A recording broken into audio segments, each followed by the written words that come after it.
Okay, so what if I told you that one of the most terrifyingly accurate stories about our lives right now was actually written way back in the 19th century?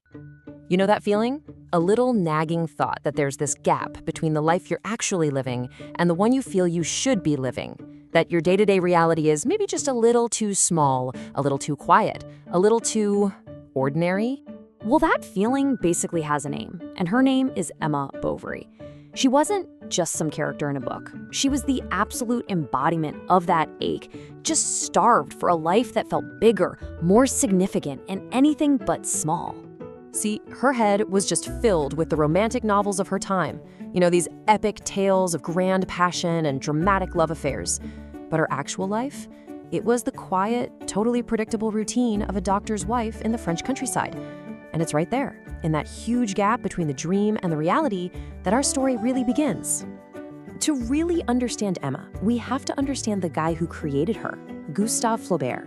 And he wasn't just telling a story, no.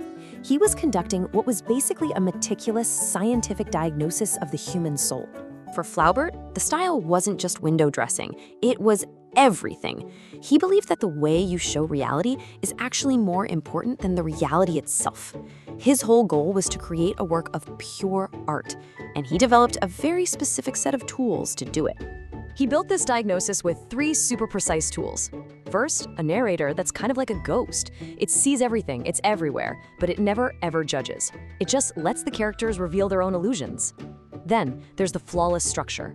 The whole novel is built in these 3 perfectly balanced parts, like movements in a symphony. And finally, his famous obsession with le mot juste, the exact right word. This guy would seriously spend a whole week on a single page just to get it perfect. So, using this precise literary toolkit, Flaubert shows us exactly what happens when Emma's deep desire for a cinematic life collides head-on with 19th century reality. She tries to force her romantic fantasies into the real world. She takes lovers, she buys all these luxurious things she absolutely can't afford, racking up catastrophic debt. She's literally trying to purchase the feeling she reads about in her books.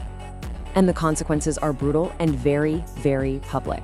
She gets cornered by scandal, debt collectors are at her door, and her entire fantasy world just shatters. With absolutely nowhere left to turn, she swallows arsenic. Back then, the punishment for confusing fantasy with truth was total ruin. But that was then, which brings us to the most important question we're asking here. What would happen to Emma Bovary if she were alive today in our world? This is the fundamental shift right here.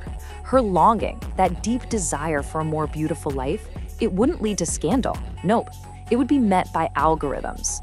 Her phone would learn her specific ache in seconds and then start feeding it back to her endlessly. So instead of risking a secret affair in some dusty old inn, the modern Emma would find much safer indulgences. I mean, think about AI companions, literally programmed to say the perfect words, offering all the intimacy without any of the messiness of a real person. It's romance, completely recoded. And this is where the new danger lies. The tragedy is no longer a big public scandal that ends in ruin. It's a quiet, private disconnection. It's a soul that's been edited to fit its own fantasy, safe behind a screen, but feeling profoundly, deeply empty. You know, Flaubert himself understood this feeling of disconnection perfectly. In fact, he had this incredible metaphor for it, and it feels more relevant today than it ever has. He's talking about that huge, frustrating gap between the depth of what we feel inside, that's the music that can melt the stars, and the clumsy, inadequate tools we have to express it. That's our cracked kettle. Well, our technology has become our new cracked kettle.